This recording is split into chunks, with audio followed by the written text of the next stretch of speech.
Hello aspirants. आज की जो हमारी क्लास है that is idioms and phrases का पार्ट 10 है। ठीक है, इससे पहले हम 9 पार्ट तक 200 क्वेश्चन को कवर कर चुके हैं। अगर आपने वीडियोस नहीं देखे तो ज़रूर उन वीडियोस को देखें। ठीक है, आगे बढ़ने से पहले मैं रिक्वेस्ट करूँगा आपसे कि आप एक नोटबुक और एक पेन साथ में लेके रखेंगे ताकि जो भी एडिशनल वर्ड्स आपको क्लास में मिले उनको आप नोट डाउन कर सकें। ये आपको हेल्प करता है कि आप क्लास में अटेंटिव रहेंगे। क्या आप तैयार हैं? चलिए शुरू करते हैं। पहला क्वेश्चन 201 201 है हमारा ले डाउन आर्म्स। ठीक है ना, ले डाउन आर्म्स का मतलब उसने यहाँ पे लिखा हुआ है टू सरेंडर। इसका मतलब होता है आत्मसमर्पण कर देना।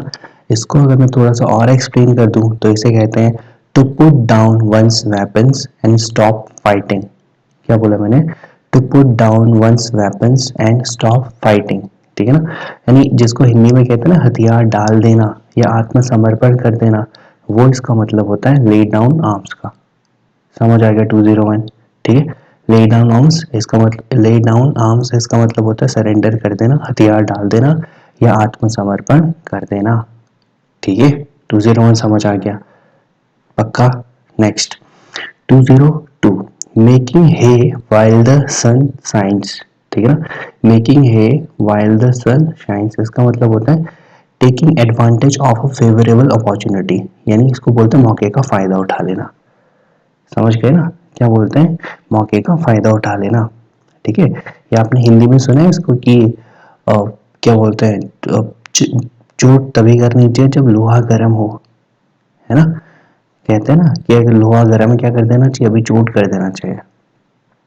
ठीक है ना, तो इसको बोलेंगे कि सिचुएशन का फायदा उठा लेना बेसिकली। ठीक है, उसको क्या बोलेंगे? Making hay while the sun shines. ठीक हो गया, 202 समझ आ गया। ठीक है पक्का। Next 203 give vent to.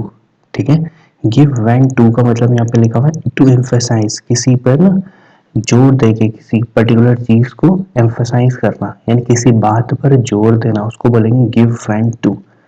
ठीक है, और यहाँ पे मैं अगर आपको थोड़ा सा और एक्सप्लेन कर दूं तो जो वेंट होता है, वेंट का मतलब कोई होल होता है जहाँ से कोई एयर, गैस या लिक्विड पास हो सके, उसको वेंट बोलते हैं। इसी वेंट से आपका क्या बनता है? वेंटिलेशन बनता है ना। ठीक है ना, वेंटिलेशन सुना है ना, हवा पास होना। ठीक है, उसको वेंटिलेशन बोलेंगे। और एक आपने देखा होगा कोरोना के टाइम पे, कोरोना पेंडेमिक के टाइम पे लोगों को अर्जेंट नीड हो रही थी किस चीज की? वेंटिलेटर की। तो वेंटिलेटर कौन सी डिवाइस होगी है? वेंटिलेटर वो डिवाइस होगी जो आपको ऑक्सीजन प्रोवाइड करा रही थी उस टाइम पर। समझ आई ना, तो वेंट से देखो कितनी चीजें हमने समझ ली यहाँ पे। वेंटिलेशन समझ लिया, ठीक है, और वेंटिलेटर समझ लिया कि क्या होता है, जो ऑक्सीजन प्रोवाइड कराता है ना वेंटिलेटर, उसको बोलेंगे। ठीक है, तो गिव वेंट टू का मतलब यहाँ पे लिखा हुआ है टू एम्फेसाइज, और उसको मैं थोड़ा सा और एक्सप्लेन कर दूं तो उसको बोलेंगे टू एक्सप्रेस। अगर हम तो एम्फेसाइज करना उसमें लिखा हुआ है, दूसरा अगर मैं इसका मीनिंग बता दूं तो ये होगा कि टू एक्सप्रेस इमोशन, जैसे कोई एंगर, वो करना, गुस्सा जाहिर करना, उसको बोलेंगे गिव वेंट टू। समझ आ गया? ठीक है ना, तो हमने ये समझ लिया यहाँ पर गिव वेंट टू का मतलब टू एम्फेसाइज करना होता है या एक्सप्रेस करना होता है एंगर के इमोशन को। ठीक है, समझ आ गया पक्का।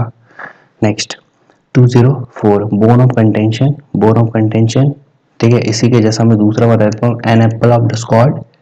ठीक है, bone of contention is equal to an apple of discord is equal, उसको बोलते हैं मैटर ऑफ डिस्प्यूट, विवाद की जड़ जिसे बोलते हैं ना। कोई प्रॉपर्टी अगर होती है तो वो बोन ऑफ कंटेंशन होती है। ठीक है ना, विवादित कोई चीज होती है। ठीक है, इसके लिए दूसरा हम वर्ड पहले भी डिस्कस कर चुके हैं, मैं दोबारा बता देता हूँ, उसको बोलते हैं कंटेंशियस। ठीक है, यही जो कंटेंट है ना, इसी कंटेंट से पता है क्या बनता है? इसी कंटेंट से बनता है वो कंटेंशियस। कंटेंशियस का मतलब होता है विवादित। अगर कोई प्रॉपर्टी विवादित है, ठीक है ना, उसको बोलेंगे कंटेंशियस प्रॉपर्टी, विवादित भूमि, कंटेंशियस लैंड। ठीक है ना, जैसे आपने कहीं पे नोट लिखा हुआ देखा होगा कि यह विवादित भूमि है, ठीक है ना, इस पर कोई भी अपना अधिकार ना दिखाए, ये लिखा होता है, तो वो कंटेंशियस प्रॉपर्टी है। यानी उस प्रॉपर्टी को लेके दो लोगों के बीच में, क्या लोगों के बीच में क्या चल रहा है? डिस्प्यूट चल रहा है। समझ आ गया बोन ऑफ कंटेंशन, उससे रिलेटेड क्या बताया, एन एप्पल ऑफ डिस्कॉर्ड बताया, ठीक है ना, विवाद की जड़ बताया। ठीक है, देखो एक और चीज मैं यहाँ पे बता देता हूँ, bone of contention is equal to an apple of discord होता है। और अगर हम बोलेंगे एप्पल ऑफ वंस आई, ठीक है, क्या बोला मैंने, एप्पल ऑफ वंस आई, अगर मैं यहीं पे दूसरा इडियम बता दूं तो उसका मतलब होता है बहुत प्यारा होना। ठीक है, अगर कोई इंसान बहुत प्यारा है तो आप उसको बोल सकते हो ही इज माई एप्पल्स। ठीक है, apple of one's eye, he is apple of one's eye. ठीक है ना, कि वो क्या है, बहुत प्यारा है। ठीक है, अच्छा, और दूसरा अगर मैं बोलूँ अ ब्लू आइड बॉय, ठीक है, अब ब्लू आइड बॉय का मतलब भी प्यारा होना होता है या फेवरेट होना होता है। ठीक है, तो मैं ट्राई करूँगा, ठीक है, आई विल ट्राई कि एक ईडियम से रिलेटेड और भी ईडियम्स मैं आपको बता सकूँ ताकि आप उसको क्लस्टर में याद कर सकें। ठीक है ना, तो बोन ऑफ कंटेंशन से रिलेटेड ये ईडियम्स थे जो इम्पोर्टेंट थे आपको बताने थे, वो आप याद रखेंगे, याद रहेगा ना, पक्का। नेक्स्ट 205 इसको बोलते हैं स्टैंड ऑन वंस फीट। ठीक है ना, हमने इसको बहुत सुना है कि जैसे हम बोलते हैं ना कि स्टैंड ऑन वंस फीट का मतलब है टू बी इंडिपेंडेंट। ठीक है, टू बी इंडिपेंडेंट मतलब क्या होना, इंडिपेंडेंट होना, आत्मनिर्भर होना। ठीक है, अच्छा इसको बोल सकते हैं रिलायबल होना भी बोल सकते हैं इसको, सॉरी रिलाय सेल्फ रिलायंट होना। ठीक है, इसको देखो और एक्सप्लेन कर देता हूँ, स्टैंड ऑन वन स्पीड का मतलब होता है टू बी सेल्फ रिलायंट और इंडिपेंडेंट, यानी आत्मनिर्भर होना। इसी से क्या बनता है, आत्मनिर्भर भारत बनता है। सुना है ना अपने स्कीम के बारे में, आत्मनिर्भर भारत। ठीक है, वही है सेल्फ रिलायंट इंडिया, उसको बोलेंगे। ठीक, और इसको आपने हिंदी में आप बहुत बार अपने मूवीज में सुना होगा कि क्या कहते हैं, इसको कहते हैं कि अपने पैर पे खड़े तो हो जाओ तभी तो दूसरे के लिए कुछ काम करोगे। ठीक है, तो अपने पैर पे खड़ा होना ही उसको बोलते हैं स्टैंड ऑन वंस फीट, उसको बोलते हैं इंडिपेंडेंट होना। ठीक है, 205 समझ आ गया, पक्का। ठीक, नेक्स्ट है 206, इसको बोलते हैं by fits and starts. By fits and starts का मतलब होता है इररेगुलरली। ठीक है ना, इरेगुलरली आप क्या समझते हो उसको, देखो जैसे कुछ लोग होते हैं ना, बोलते हैं यार कल से ना रोज रनिंग पे जाऊंगा, कल से ना जिम की शुरुआत करूंगा, और पता है क्या होता है, वो कर भी देते हैं, लेकिन आयरनी ये होती है, विरोधाभास ये होता है कि वो कुछ टाइम तक कंटिन्यू करते हैं फिर छोड़ देते हैं फिर कंटिन्यू करते हैं। ठीक है ना, ये इरेगुलर रहते हैं उसको हम लोग बोले तो। ठीक है ना, यानी आपने किसी काम को शुरू किया फिर स्टॉप किया फिर शुरू किया, ऐसे कुछ काम अगर आपका चल रहा है तो वह काम कैसे चल रहा है, बाय फिट्स एंड स्टार्ट्स चल रहा है। ठीक है, और अगर इसी के अपोजिट अगर मैं दूसरा एरिया आपको यहाँ पे एक्सप्लेन करना हो तो वो ये होगा कि by leaves and bounds. By leaves and bounds का मतलब होता है दिन दोगुनी रात चौगुनी तरक्की करना, और उसी के अपोजिट ये क्या हो जाएगा, बाय फिट्स एंड स्टार्ट्स का मतलब ये तो इरेगुलरली काम चल रहा है, आप किसी काम को पहले शुरू कर रहे हो फिर रोक रहे हो फिर शुरू कर रहे हो। ठीक है ना, यानी कॉन्टिन्यूटी नहीं है ना, इरेगुलरिटी है। ठीक है, स्पॉरेडिक भी से बोलते हैं। ठीक, तो ये 206 आई होप कि आपको समझ आ गया होगा, पक्का। Next 207 over head and years. Over head and years का मतलब यहाँ पे लिखा हुआ है कंप्लीटली। ठीक है, कंप्लीटली होली यानी पूरी तरीके से बिल्कुल कोई चीज। ठीक है ना, ओवर हेड्स एंड ईयर्स का मतलब क्या होता है, कंप्लीटली या होली। होली यानी WHO वाला। ठीक है, WHOLLY उसको बोलेंगे होली। इसी से रिलेटेड एक वर्ड मैं आपको बताता हूँ, इसको बोलते हैं होलिस्टिक। क्या बोलते हैं, होलिस्टिक, HOLISTIC। ठीक है, होलिस्टिक, और उससे रिलेटेड एक वर्ड होता है उसको बोलते हैं होलिस्टिक हीलिंग। ठीक है ना, होलिस्टिक हीलिंग का क्या मतलब होता है कि अगर आप किसी पर्टिकुलर बीमारी फोकस ना करके पूरी बॉडी का इलाज करवाते हो तो उसको बोलते हैं होलिस्टिक हीलिंग करना, या होलिस्टिक का मतलब भी कंप्लीटली होता है, इसीलिए मैंने यहाँ पे ये वर्ड बताया। ठीक है, जैसे आप लोग किसी स्कूल के एडवर्टीजमेंट पे देखते हो ना कि वो बोलते हैं कि हमारे वहाँ पे ना होलिस्टिक डेवलपमेंट होना है आपके बच्चों का, यानी क्या होता है, संपूर्ण विकास होता है, उसको बोलेंगे होलिस्टिक। याद रहेगा ना। ठीक है, तो ओवर हेड्स एंड ईयर्स का मतलब क्या होता है, कंप्लीटली होता है। समझ आ गया, पक्का। नेक्स्ट नेक्स्ट है 208 जो बहुत ज़्यादा इंपॉर्टेंट है, और पता है अच्छी बात यह कि इसको आप अपनी डे टू डे लाइफ में भी यूज़ कर सकते हो, उसको बोलते हैं कॉल इट ए डे। इसको इसने लिखा है कंक्लूड प्रोसीडिंग्स, यानी जो भी कार्रवाई चल रही है उसको आपने कंक्लूड कर लिया या समाप्त कर दिया। ठीक है, इसको मैं थोड़ा सा और एक्सप्लेन कर देता हूँ। To call it a day का मतलब होता है कि आप कुछ काम कर रहे थे और आप बोलते हो कि यार मैं नहीं कर रहा ये काम आज के लिए अब, ठीक है, तो आप बोलोगे क्या, यार let's call it a day, ठीक है, याद रहेगा ना। तो उसको क्या बोलेंगे, कॉल इट अ डे का मतलब उस काम को आप दिन में करोगे ही नहीं, ठीक है। जैसे मानो कि आप पढ़ाई कर रहे हो, आपने चार 2-3 घंटे पढ़े, फिर आपने बोला कि यार मन नहीं कर रहा, let's call it a day, यानी आप पढ़ाई नहीं करोगे पूरे दिन भर में, समझ आ गया ना, उसको बोलेंगे कॉल इट अ डे, यानी कोई stop doing a particular activity for the rest of the day, ठीक है। क्या बोला मैंने, कॉल इट अ डे का क्या मतलब होगा, stop doing a particular activity for the rest of the day, इसको बोलेंगे कॉल इट अ डे, ठीक हो गया। जैसे मैं बोलूँगा यार it's 5 o'clock, let's call it a day, ये 5 बज गए हैं, हो गया, जितना काम होना था हो गया, ठीक है ना। तो उसको बोलेंगे 208, कॉल इट अ डे, समझ आ गया, ठीक। Next 209, to face the music, to face the music का मतलब होता है टू बियर द कॉन्सिक्वेंसेज, यानी किसी के परिणाम को झेलना, ठीक है, किसी के परिणाम को झेलना, यानी इसको बोलेंगे टू फेस द म्यूजिक, ठीक। अच्छा, अगला, ठीक है, या इसको बोलेंगे ना to accept responsibility for something you have done. क्या बोला मैंने, फेस द म्यूजिक को मैं और थोड़ा एक्सप्लेन कर रहा हूँ, मैं बोल रहा हूँ कि to accept responsibility for something you have done, यानी अगर आपने कोई काम किया है, ठीक है, तो उसकी रिस्पॉन्सिबिलिटी आप ले रहे हो, तो आप फेस द म्यूजिक कर रहे हो, ठीक है ना। यानी वही चीज़ है कि आप कॉन्सिक्वेंसेस झेलने को तैयार हो कि जो अच्छा ये काम मैंने किया ना, जो भी इसमें कोई भी प्रॉब्लम आएगी तो उसके लिए मैं रिस्पॉन्सिबल हूँगा, ये मैं गारंटी देता हूँ, तो आप फेस द म्यूजिक कर रहे हो, समझ आ गया ना, पक्का याद रहेगा, ठीक है। नेक्स्ट 210, इसको बोलते हैं ह्यूमन सर्विस, ठीक है। ह्यूमन सर्विस का मतलब यहाँ पे लिखा हुआ है सोशल वर्क, सामाजिक कार्य करना, ठीक है। और इसको मैं और एक्सप्लेन करूँ तो इसको बोलते हैं एफिशिएंट और यूजफुल हेल्प व्हेन नीडेड, ठीक है ना। एफिशिएंट और यूजफुल हेल्प व्हेन नीडेड का मतलब होता है जब किसी को ज़रूरत है तो आप उसमें ना जितनी मदद हो सकती है उतनी मदद आपने की, ठीक है। तो एफिशिएंट और यूजफुल हेल्प इन नीड, यानी कि अगर कोई व्यक्ति ज़रूरत में है तो उसकी जितनी मदद आप कर सकते थे उतनी मदद आपने अगर कर दी तो आपने ह्यूमन सर्विस कर दी, यानी सोशल वर्क कर दिया, ऐसा समझ लो, ठीक है ना, पक्का। अच्छा, 210 समझ आ गया। Next 211, to take to hearts, to take to hearts का मतलब होता है to grieve over, to grieve over यानी किसी पर दुख जताना, ठीक है। हिंदी में बहुत अच्छे से आप इसको समझ जाओगे, इसको बोलते हैं जैसे आप किसी को कुछ बोल देते हो ना, गलती से कुछ गलत बोल दिया, ठीक है, बोलना नहीं चाहते थे, फिर इसको बोलते हैं अच्छा एक काम करना ना भाई, दिल पे मत लेना यार, ठीक है। जो दिल पे मत लेना है यानी क्या कहना चाहते हो, बेसिकली बेसिकली यही तो कहना चाहते हो कि बुरा मत मानना, ठीक है, तो उसको बोलेंगे टू टेक टू हार्ट, यानी बुरा मानना, ठीक है, समझ आ गया। इसको और एक्सप्लेन कर दूं तो इसको बोलेंगे टू बी डीपली अफेक्टेड और हर्ट बाय समथिंग, क्या बोला मैंने, टू बी डीपली अफेक्टेड और हर्ट बाय समथिंग, ठीक है, याद रहेगा, पक्का। सिंपल समझना, दिल पर लेना कोई बात, ठीक है, बुरा मानना, समझ आ गया ना, ठीक है।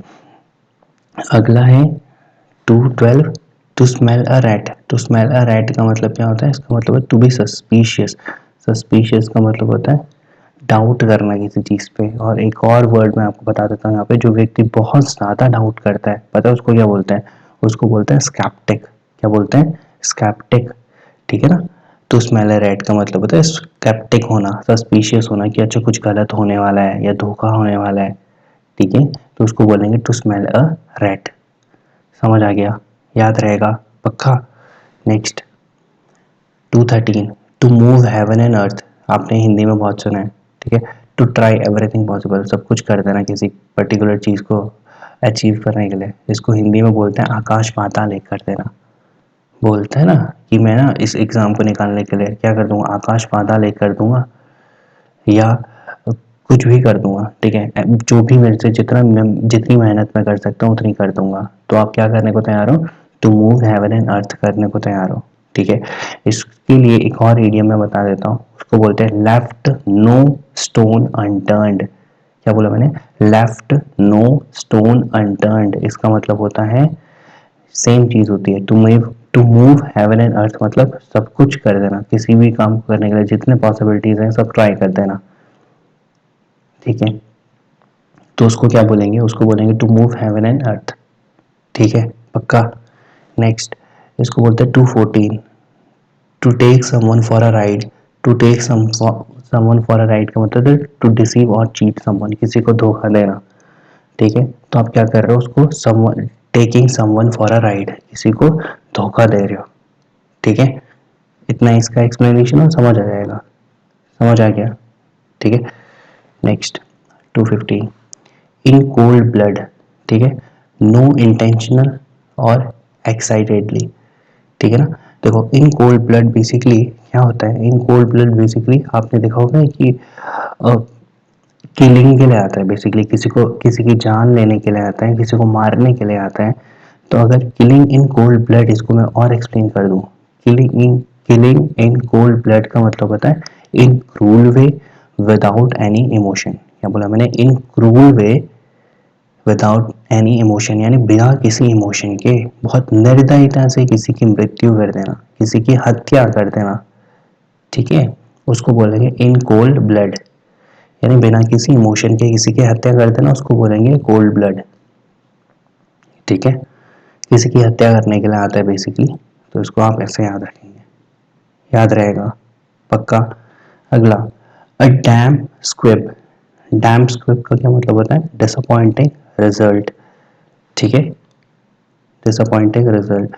या अगर इसमें सॉरी, अगर इसको मैं थोड़ा सा और एक्सप्लेन कर दूं, तो डैम स्क्रिप्ट का मतलब होता है अ सिचुएशन और event which is less impressive then expected. क्या बोला मैंने, अ सिचुएशन और event which is less impressive then expected, यानी जितना आपने सोचा था ना कि किसी काम को करने से आपको रिजल्ट मिलेगा, वैसा रिजल्ट नहीं मिला, तो वो कैसा है, अ डैम स्क्विब है, ठीक हो गया, समझ आ गया ना डैम स्क्वेयर, यानी जितना आपने एक्सपेक्ट किया था, जैसा आपने एक्सपेक्ट किया था वैसा आपको रिजल्ट नहीं मिला, वो क्या हो जाएगा, डैम स्क्वेयर हो जाएगा, ठीक हो गया। Next 217, to bite the dust, to bite the dust का मतलब है टू बी डिफीटेड, ठीक है, किसी हार जाना किसी से, ठीक है ना।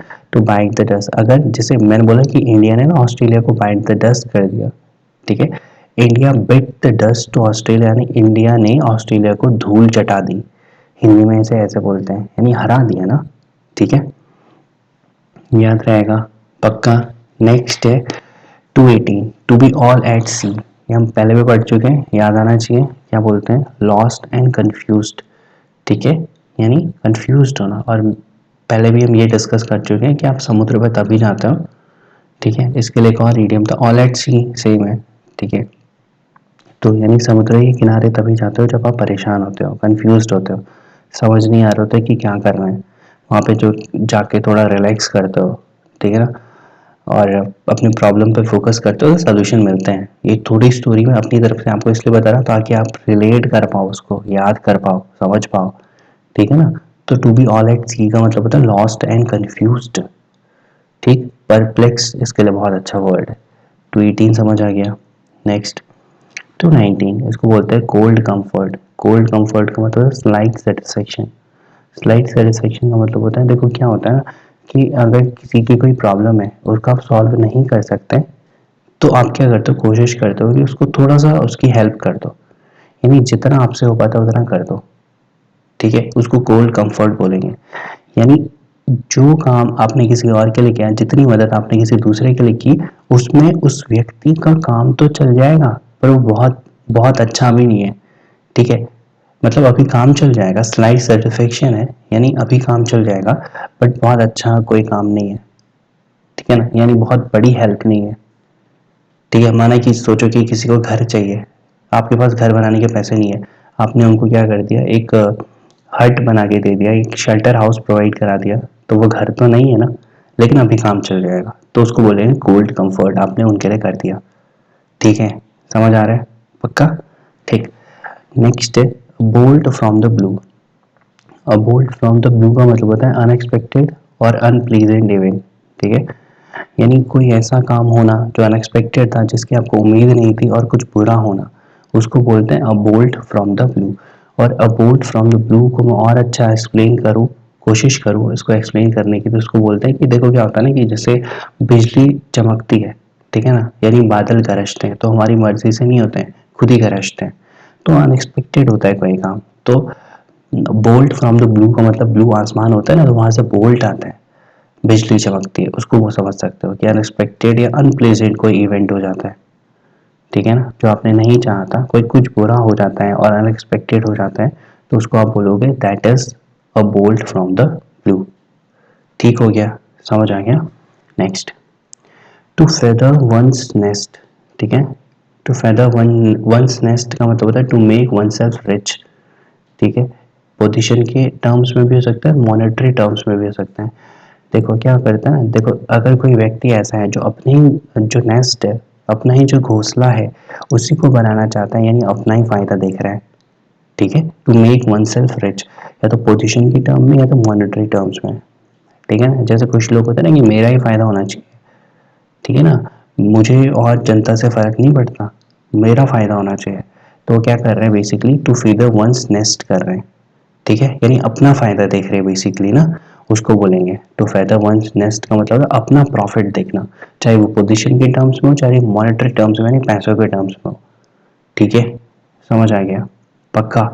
Next, to die in harness, to die in harness का मतलब होता है to die while in service, ठीक है ना, सर्विस में किसी की मृत्यु अगर हो जाती है तो उसको हम लोग बोलते हैं टू डाई इन हार्नेस, ठीक है, जैसे हमारे बहुत सारे सोल्जर्स होते हैं ना, ठीक है, तो वो क्या होता है कि ड्यूटी में ही उनकी डेथ हो जाती है ना, शहीद हो जाते हैं बेसिकली वो देश के लिए, तो वो क्या हो जाते हैं टू डाई इन हार्नेस हो जाते हैं, सर्विस के दौरान ही उनकी मृत्यु हो जाती है, उसको बोलेंगे टू डाई इन हार्नेस।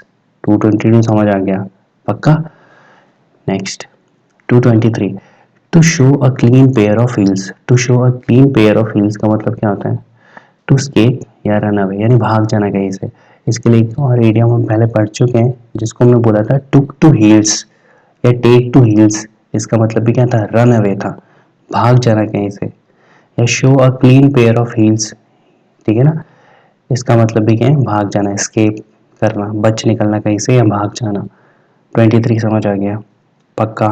अगला, अगला है to flog a dead horse, to flog a dead horse का मतलब है टू वेस्ट वंस एफर्ट, ठीक है ना, अपने एफर्ट को वेस्ट कर देना।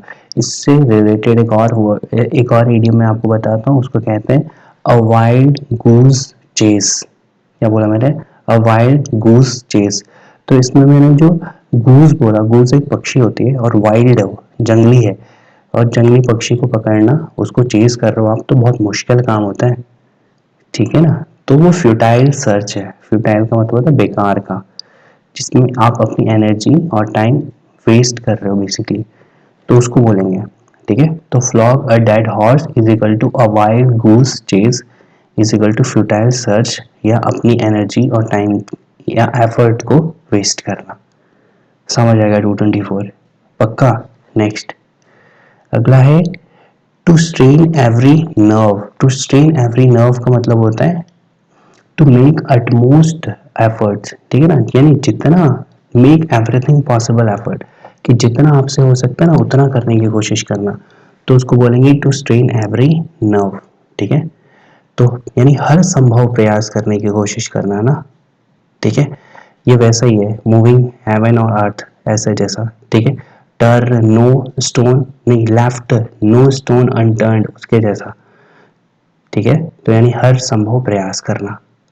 ठीक हो गया, समझ आ गया, इतना याद रहेगा, पक्का। ठीक है, आई होप कि आपको पसंद आया होगा लेक्चर, पसंद आया तो लाइक करना, शेयर करना और सब्सक्राइब कर लेना चैनल को, ताकि आगे ऐसी वीडियोस आपको मिलती रहें। Thank you so much, take care.